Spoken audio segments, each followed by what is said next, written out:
Hello and welcome to class 3.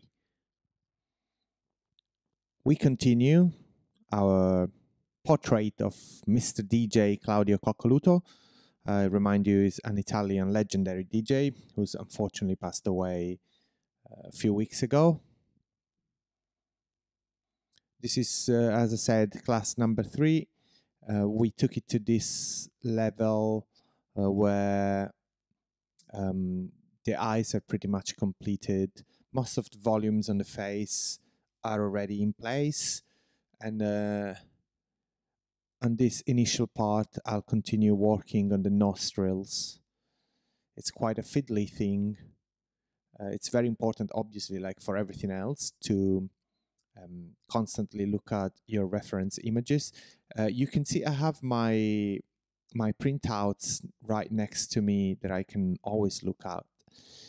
But the other thing I do is I have my big screen with my iMac on the background with some selected pictures opened and showing on full resolution, so that I can see a lot more detail looking at these pictures on the screen. Obviously, you know, the printouts are meant to give me the dimensions in the scale that I'm creating the sculpture, but they will not really report as many details as you can get on the picture on the screen on full resolution. So it's always a good idea if you have even if it's a laptop computer, it's still going to be a lot better to look at the images on the computer.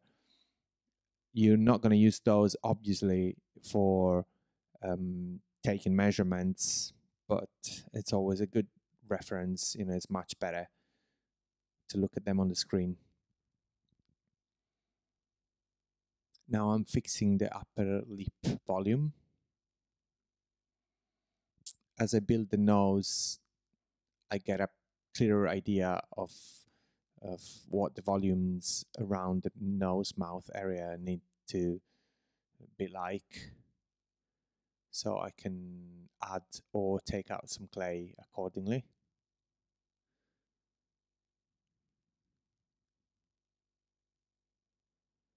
That's, as I said, is simply the volume of the space between the nose and the top lip. I have not yet shaped the lips.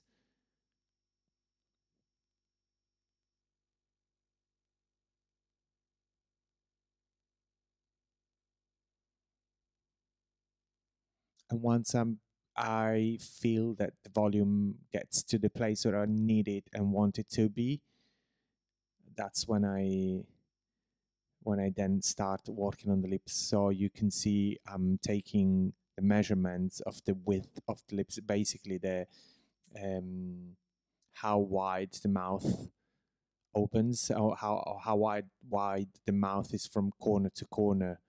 In this particular situation, I'm creating a portrait with this mouth closed, so it's kind of like it's just a line basically. Although it's not perfectly straight, I use the reference pictures to then design the curve of the mouth. It's at the moment I'm only taking the measure of the mouth from corner to corner. Once I got that down, I can go ahead and shape the lips. And the lips, as I was saying, are going to be shaped according to the curve of the mouth. It's never a flat line, like straight, parallel to the ground. There's always some kind of curvature, more often than not, several different small curves. You have to be good with your eyes to interpret and then report them on the portrait. And that's what I start doing basically. Now that I got the volume sticking out, the volume of the upper lip, I push with my soft silicone tip tool and begin to shape the upper lip.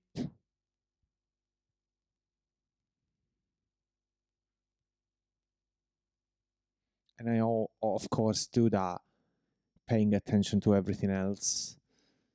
I always do that. I always work, even if I work on specific parts, I'm always looking at it in a holistic way. I'm always trying to keep everything in check and under control, so that, you know, shaping something doesn't misshape some other thing.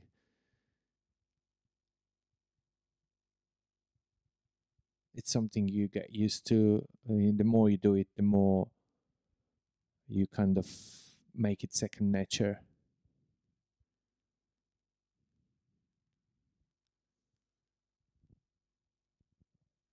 And as usual, I'm getting rid of little bits of dirt. Probably in that case, it's just some fabrics, maybe from the clothes. I guess professional sculptures where they wear aprons, sometimes full coverage on their clothes, because that helps you keeping dirt and fabrics from the clothes in check, which is helpful. It can really become a right nightmare having to deal with cleaning the clay. That's why I feel that it's better to do it as you see things. Just go on and clear them out. Also, because the more you work, the more there is a chance that they got a tiny little bit deeper in the clay, and then it becomes more difficult to get them out. Then you have to actually excavate, because they're still going to be visible. There's a translucency, there's a degree of translucency on the clay, so unless they go really, really deep, you will be still able to see them, and then they'll still show when you bake the clay. So if you get them right away, they're still on the outer layer and you can easily remove them.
Right, what you see here is, well, I've added some volume to the bottom lip.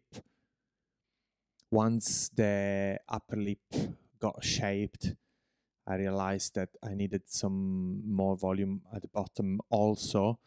There is something about the shape of his lower lip whereby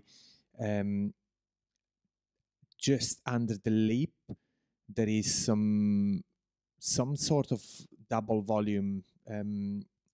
It's kind of like two little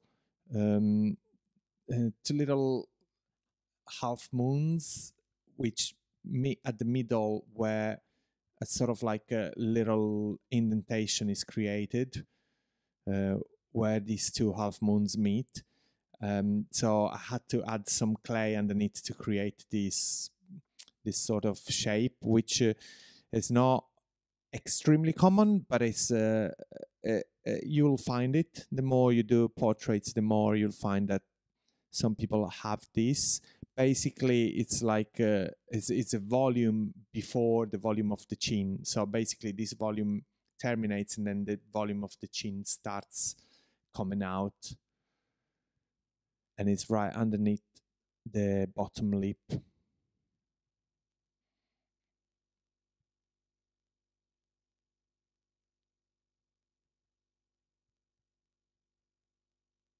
If you look at the pictures on the printout, on that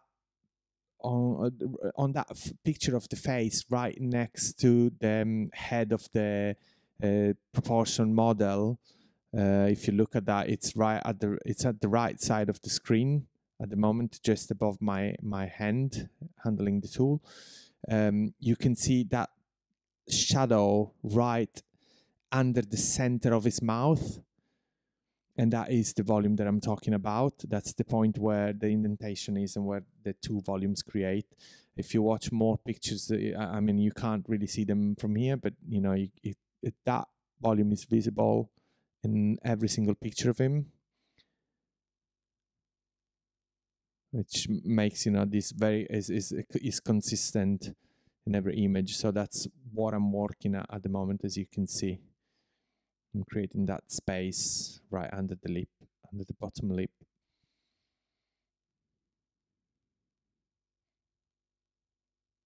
And pretty much creating a portrait is nothing but this. You have to really look hard for every last little detail. Everything matters. Every little detail will make a difference and will eventually result in whether the likeness is achieved or not. So try and not oversee anything. Look at the pictures hundreds and hundreds of times. Sometimes when I have already decided my next portrait, I actually go online and try and watch as many videos of the subject as I can get a hold of, and try to look at them in a more complete way while they're moving, rather than just looking at pictures. Because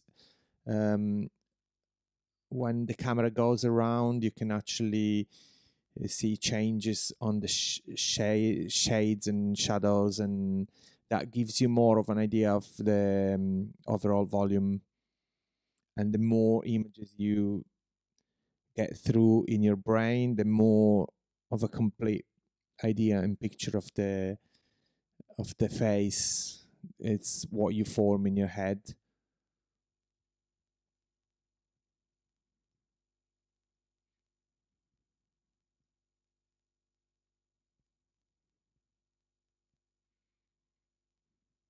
And now I'm creating that little dimple. I don't recall what's it called at the moment, but it's that little dimple right between the nose and the mouth,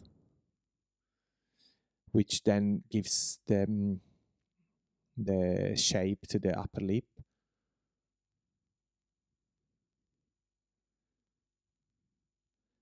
When I do that,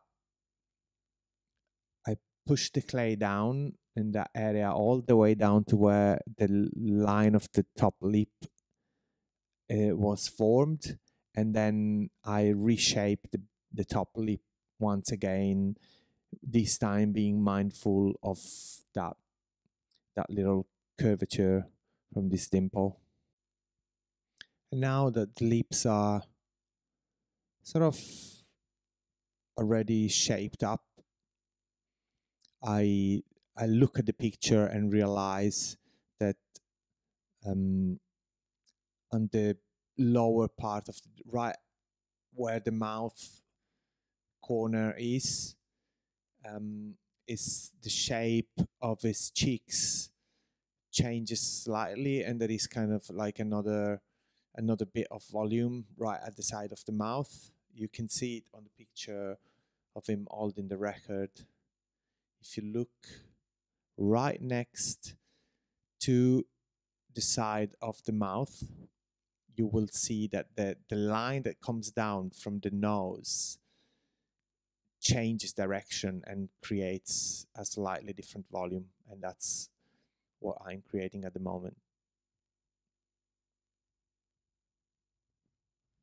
So I just literally simply add that little bit, that little bean of clay. Just put it on, and then with my silicone tool, what I do is not only I blend it in onto the rest of the face, but I actually shape it with the tool itself. I don't pay too much attention on giving it a particular shape before placing it on, because I know that I can do that with the silicone tool. What really is my focus is just to get the right amount of clay. It needs to not be too much, but needs to be enough to create the amount of volume that I want to create.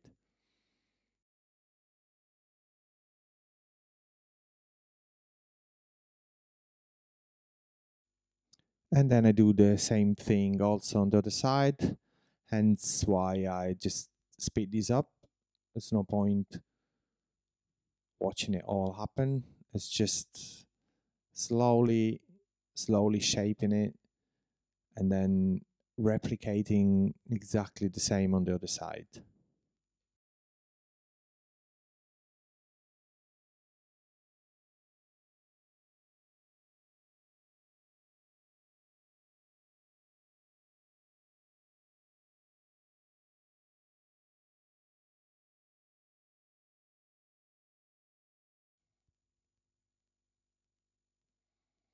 And now, obviously, after all these volume corrections, I realized that the chin needs more volume as well. And so, as from everything else before,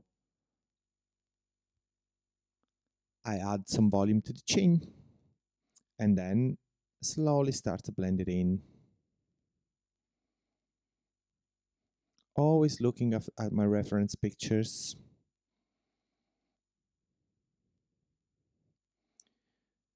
And add some volume on the center, but then by looking at his pictures from a straight front view, like that picture that's right next to my knuckles there, I realized that his chin is actually quite wide. It's not pointy at all. So I start adding volume also to the side, because I had initially created a volume that was a little bit too pointing to the center, like most chins. But I'm working on likeness, and I have to do something that's not like most chins. It has to be the chin that I'm trying to represent. So I blend in to the side of the face. I blend in to the bottom of the mouth, and already adding the volume of the chin creates accentuates that sort of dimple that we talked of, that's under his mouth.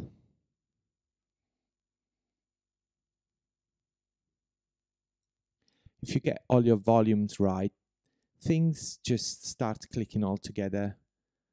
Things just start looking right at some point. Everything begins to come together. It's a great feeling.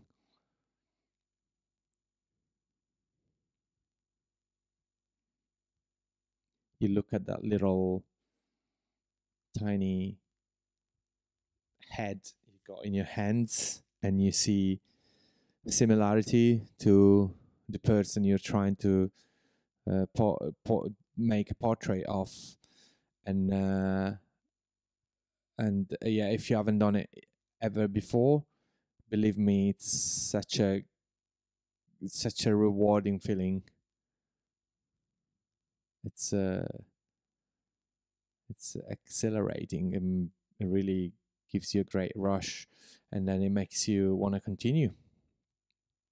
So yeah, I guess the reason why I'm saying this is that it might seem initially like a daunting thing, like a massive amount of work. It might seem almost scary to embark on the experience, but I can tell you, if you manage to power through the beginning of it, where most of the work is and very little payoff, it's to be found, and that's because you look at this thing and it doesn't look anything like even remotely human. You know, if you stop at that, you're really missing out on a fantastic payoff. And then, even though I was working on the chin, as I said before, since I just constantly look at the thing as a whole, as well as looking at the parts that I'm working on, sometimes I just spot something that I feel needs a little bit of correction, and I just go back. I wouldn't say that that's a method, but that's the way I work, and I quite like it. I'm happy with the balance that I found. I also think that if you concentrate too much on any particular part at any given point, sometimes you lose objectivity. So it's good to refocus your attention on something else and then go back from time to time on pretty much every part, because you kind of like, you relook at it with fresher eyes, having worked on another part, and sometimes it helps you spotting things much better than just over focusing on one particular section.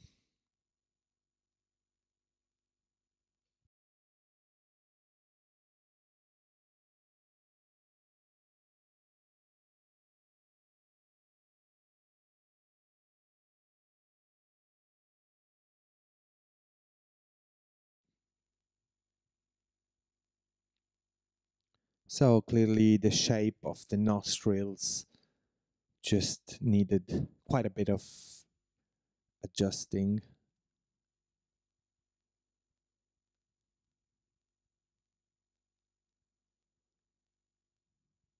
And don't be afraid, even sometimes you get something to a certain place and you feel quite happy with that. And it's challenging sometimes to recognize that there is something that could be improved, and you must touch it even when you're at a place where you feel like you worked a lot on that, you feel like you did quite well, you feel very happy and content with what you've done. Well, don't be afraid to get back on that and do as many changes as necessary. If there is room for improvement, just improve it. Now I've added the volume for the ears. Basically, I create a rough, very, very rough shape of what the ears look like, and stick it to the side of the head at the right height. Well, you have to kind of like know a little bit of anatomy. There is a specific place where the ears usually go on humans, but you can always, using the reference pictures, you can work it out quite easily. One thing to remember is when you design the jawline, well, the lobe of the ear begins where pretty much where the jawline terminates, and then the ear goes up from there, and it's on a slight incline going up. It's not straight up. It's from the bottom to the top, there's a slight backwards inclination. Once I get the rough volume placed on the head, then I start shaping it based on the reference images I have for the model. In this case, he has a particular shape. It's almost like it creates, normally they're quite, they're very curved. There's very curved lines, and on his case, there's almost some sort of corners to the parts where the ear should just curve. So from the lobe to the center of the ear, there's this incline that ends in a sort of very wide angle, and then going up and coming back in towards the head, there is a sharper angle, almost like a 90 degrees angle. And now I start shaping the ears. This is an anatomic feature that most people actually struggles with. I actually find them quite easy to do. I enjoy making ears, and being honest, I think I enjoy it because I find it quite easy. There's not better way to do them than to look at them intensely, like look at your reference or look at just the pictures of an ear and try and understand its anatomy and understand how every part fits with each other. But maybe I can try and describe how to do it. You have to begin by follow the shape of the outer ear, literally the perimeter of the ear, and replicate that shape slightly inwards and start basically excavating that shape, which is what you can see me doing at the moment. And you do that all the way to the center and then cutting down towards the bottom, but without reaching right at the bottom. And that the line that the last bit of line going down has to be really faded.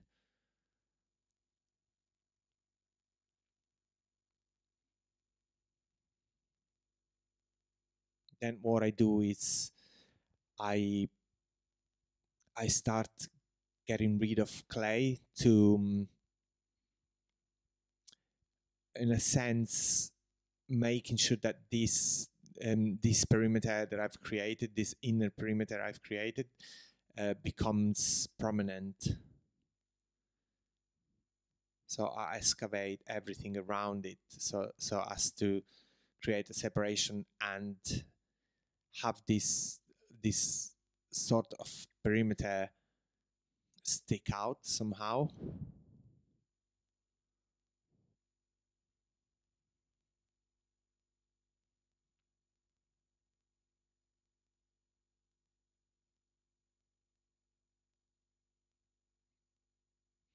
For this job, I'm using my cutting knife quite a bit because there are a few parts that are really deep in the ear and they need to be literally cut out.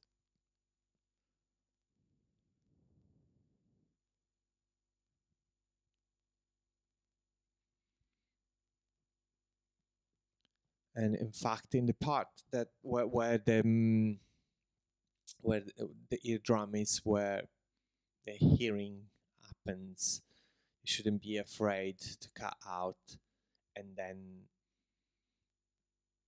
push and squeeze that little hole very deep, so that when you look at your sculpture, that looks really deep. It just makes it realistic. In fact, I'll do that with my little the smallest round tip tool I have, which is the one you currently see me handling. So whilst you work on the ear, when you shape it, it's quite easy to misshape it on the original perimeter you've created. So another thing to always remember is just try and be mindful of that, and as you work on it, constantly go back to bring it back to the original shape. Otherwise, by the time you finish, you'll find it that the ear that you've so much tried to shape based on your reference is no longer that.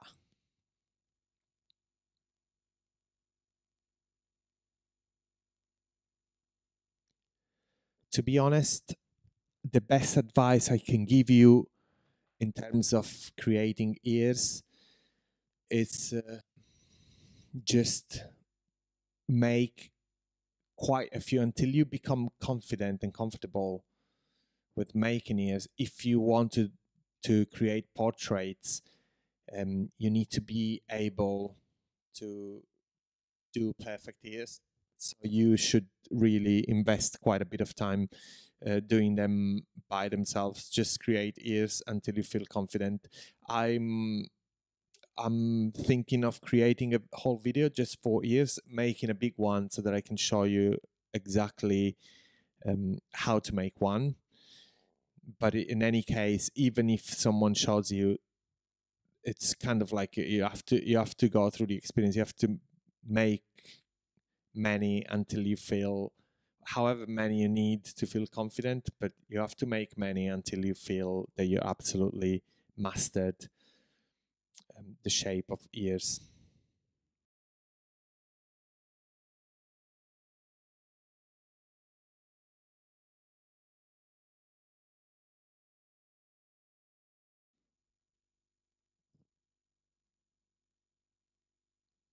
I don't really feel like I can say much about this process because it's so small. I don't think it would make much sense to explain exactly what I'm doing because it's not very, very visible. And that's why I'm really thinking of creating a specific video for ears. But the bottom line is, yeah, you once you get to this point, I always leave the ears for last. Sometimes I change my order and how I handle the features of the face. But one thing that never changes is that the ears are always the last thing I do. And the reason why is because of the way they're positioned and the complexity makes me feel like, not really makes me feel, it's just it had happened before that I had the ears done and I squashed them basically. So that's something that you really don't, after you invest a lot of time making an ear, you just don't want to see it squashed. Anyway, of course the second ear is made symmetric, so there was no point showing you the filming of making the second ear. So what you see here is me using some rubbing oil to finish smoothing out the clay, because you know, even though you can't see it on this video because it's so small, there's always like fingerprints and other little imperfections on the surface of the clay. Actually, this is baby oil, and the baby oil helps you smoothen it. Actually, is fantastic. You have to try it. You just get one of your paintbrushes and dip it into baby oil and let it do its magic. You just brush it on and you can see slowly all the imperfections just disappear. You can also use acetone. Acetone will also clean the clay.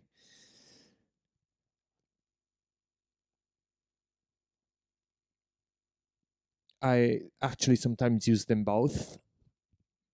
I think in this case I went straight for the baby oil because I kept the clay clean enough, so I didn't feel that it was completely necessary to use the acetone.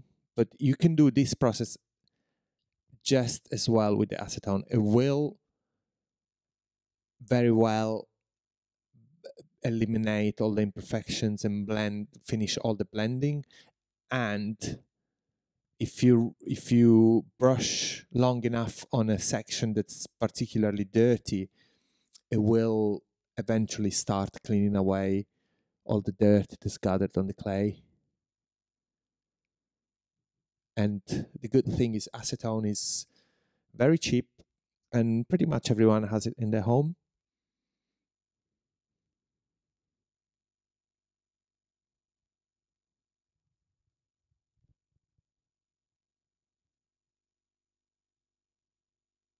The ears are particularly usually subject to be full of imperfections. It's almost impossible to create the inner parts of the ear in a smooth way like the rest of the face because you're using harsher tools. I can't really go into the details of the ear with my silicone tip tool because no matter how small that is, it's still too big for those minute details of an ear at this scale.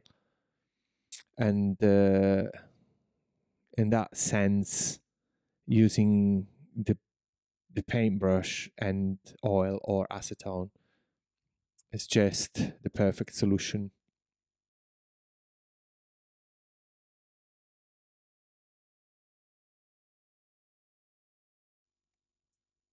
Right, the smoothing actually completes the sculpting of the head.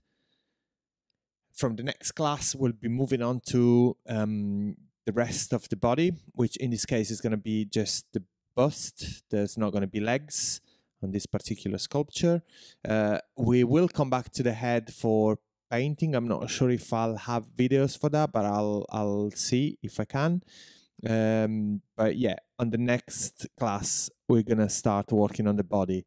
So make sure that you get your head to the right place and complete it, and then move on to the next class. Ciao for now.